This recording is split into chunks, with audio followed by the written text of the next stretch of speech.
गोटे बोलेरो एवं पिकअप मध्यरे मुहांमुही धक्का हेबा फलरे 8 जनकर मृत्यु होईछि। तेबे मृतकंक मध्यरे 5 जन महिला थिबा बेले 3 जन शिशु थिबा जणा पड़िछि।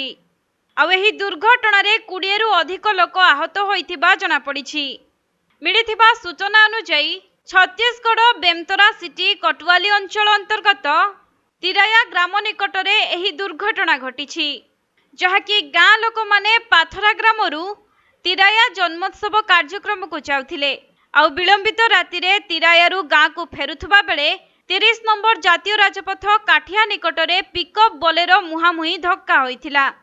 तेबे एही धक्का एते भयंकर थिला जे घटनास्थल रे 8 जनकर मृत्यु होइछि एवं पाखापाखि 20 जन आहत होइछन्ति।